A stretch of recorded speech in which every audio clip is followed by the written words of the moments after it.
देश की राजधानी दिल्ली और वहां का कर्तव्य पथ ये एक नई भावना को जागरूक कर रहा है। मोदी जी ने जो सोच रखी थी कि राजपथ गुलामी की मानसिकता थी, किंग जॉर्ज पर्चम की प्रतिमा गुलामी की मानसिकता थी, दोनों को ही हटा दिया, सुंदर कर्तव्य पथ बनाया है।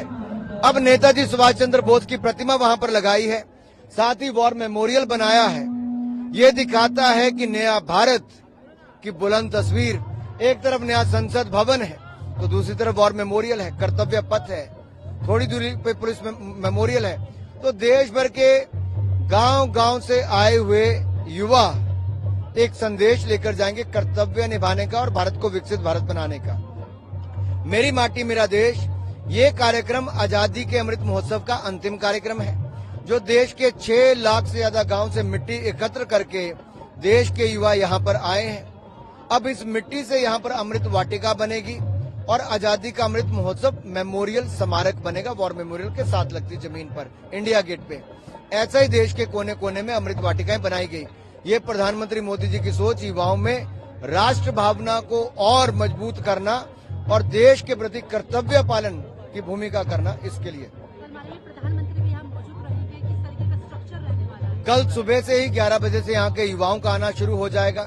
और ये जो बड़ा कलश मेरे पीछे आप देख रहे हैं, यहाँ पर गांव-गांव की मिट्टी को यहाँ पर डाला जाएगा और शाम को इसी मिट्टी से प्रधानमंत्री मोदी जी 4 बजे अमृत वाटिका और आजादी का अमृत महोत्सव मेमोरियल की नींव रखेंगे और साथ ही माई भारत प्लेटफॉर्म को लॉन्च करेंगे, जो युवाओं के लिए फिजिकल और डिजिटल दोनों प्लेटफॉर्म है।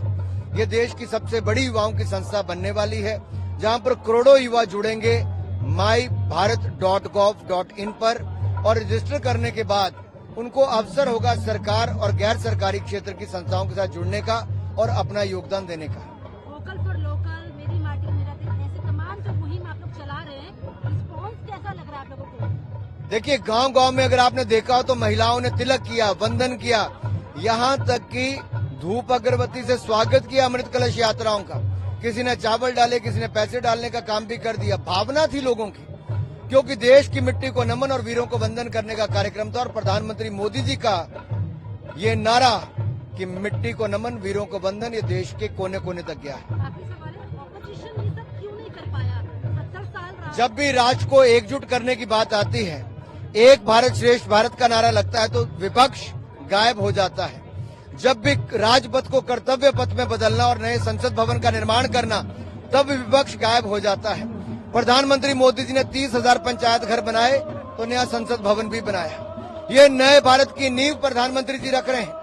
आजादी का Amrit Mahotsav memorial, war memorial, police memorial, कर्तव्य पथ और एक तरफ संसद भवन और भारत मंडपम से लेकर यशोभूमि तक, ये प्रधानमंत्री मोदी जी की बड़ी देन देश के लिए है।